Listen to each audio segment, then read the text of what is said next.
Cuphead or Hollow Knight. Two of the greatest indie games ever made, many might argue the two greatest indie games ever made, but which one is better? A lot of people dislike discussions like this and love to say, you can't compare them, they aren't the same type of game. And well, to them, I say, why yes, actually I can. Of course, everything stated in this video is mostly subjective, so if you disagree with anything, please comment your counter-arguments. I love having these types of discussions.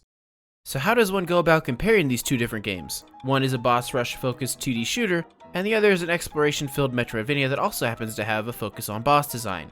Like, come on, both of these games are filled with boss fights, of course I was gonna love them. I guess the best way to go about this would be to separate what they both do similarly into categories. So for starters, let's talk about what draws many fans to check out these games in the first place. Many of you might be surprised by my choice, but I'm just gonna say it, I prefer the art style of Hollow Knight. On the surface, it's very simple, but I think that's why it works so well. A huge portion of the Hollow Knight fanbase are young, aspiring artists, and the sheer amount of fan art Hollow Knight receives is somewhat mind-boggling. Cuphead's art style is much more colorful, and I think both games' art fully succeeded and is a huge reason for the major success of both of these titles. And at this point, it just comes down to preference, and for me, the Broken Kingdom full of haunting yet beautiful locations works better. Both Cuphead and the Knight are iconic figures in the indie game fandom, but I would say the Knight is more untouchable, as even a character having horns is enough for people to call it a ripoff of the Knight, which is really sad, but also further proves my point. But then again, if I think about it, nobody makes a Cup character at this point, probably largely in part due to Cuphead. Another thing that makes Hollow Knight stand out to me is the background work and the layered parallax art that makes everything feel more than just textured Java tunnels. This one is the most preference out of all of the categories, however since I'm me and you are not me, I am right and I win. And since they removed the dislike button, that means the only way to prove me wrong is to like and subscribe if you are enjoying the video to really get one over on me. Now if we are talking about animation, yeah, Cuphead wins by miles. Hollow Knight's is good, don't get me wrong, and has those super fun expressive moments that makes everything feel a step above. What Hollow Knight does at intervals, Cuphead does the entire time. It's almost the selling point of the game. Cuphead is inspired by the early era of animation and cartoons, and the dedication they put into honoring that is why it takes so long for MDHR to make new content. I have yet to see any game come close to Cuphead in terms of animation, but I understand why. The amount of work required is just so scary. It's interesting because I would say Hollow Knight's animation is A tier, so for Cuphead to be so much better kind of hurts my brain, but that's what you get when you place two of the best games against each other.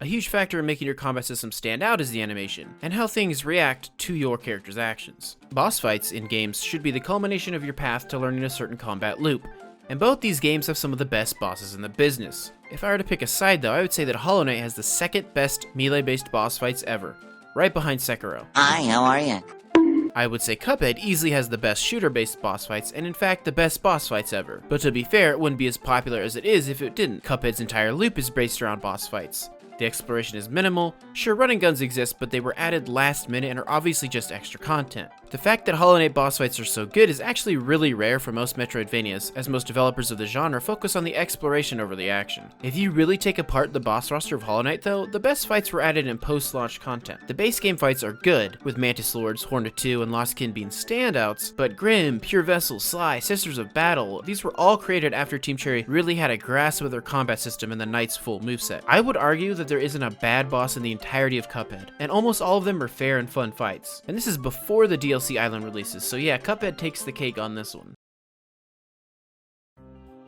I would say that the OST is one of the most crucial things for your indie game's larger overall success. While having a good OST doesn't promise your game massive popularity, see Death's Gambit, almost all indie games that do experience that grand scale of hype have extremely memorable soundtracks. Cuphead, Hollow Knight, Undertale, Terraria, Celeste, Hades, Hyper Light Drifter, all universally praised for their music. This is probably the hardest part to compare for me, as both soundtracks straight up slap harder than your mom. Bam, easy, GG, roasted. But no, really, if I'm being objective, which you have at this point realized I am not and never will be, while both OSTs fit their respective games perfectly, I would say Hollow Knight's tracks feel much more personal and part of the scenes they are with. For example, I would say Dung Defender's theme fits his design and lore almost perfectly.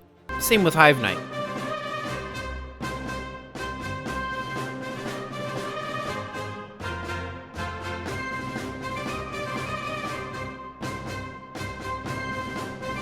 Same with Grimm.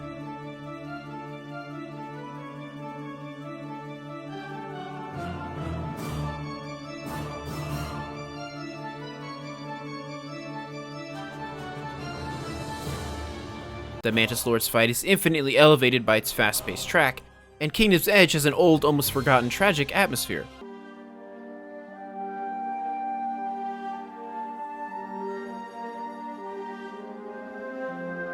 Cuphead's soundtrack is amazing, but for me, and this might just be ignorance on my part or lack of experience with this genre of music, but most of the songs could probably have been with any of the fights and I wouldn't have noticed the switch. Each song is catchy and enjoyable when it comes on, but I can't remember what songs go with which fight if it's just playing in the background. So for me, Hollow Knight slightly beats Cuphead in the OST field for its more personal and meshed in feel.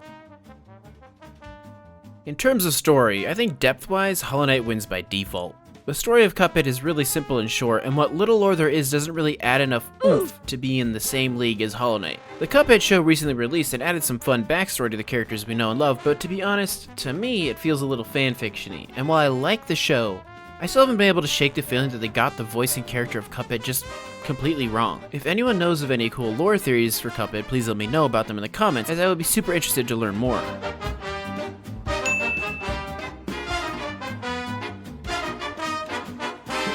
To wrap things up, overall I think it's a tough call.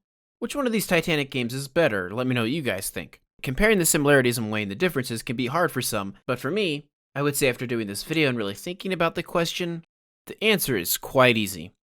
The winner of this indie versus video is obviously Pogobro Gaming Powder.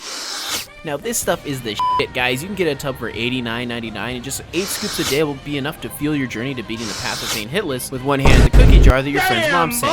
Plenty of big name YouTubers are on the powder train. Mossbag uses Pogobro powder. Relia uses Pogobro powder. PewDiePie? Powder. Northernlion sprinkles it on his eggs. Pogobro? Yeah, I use it. And you can too for only $129.99. You can get one quarter tub. So please do. I need a new gamer chair. Haha, like and subscribe, whatever. Did I ask that twice in one video? Man, the YouTube greed is really getting to me. Whatever. Roll the ads.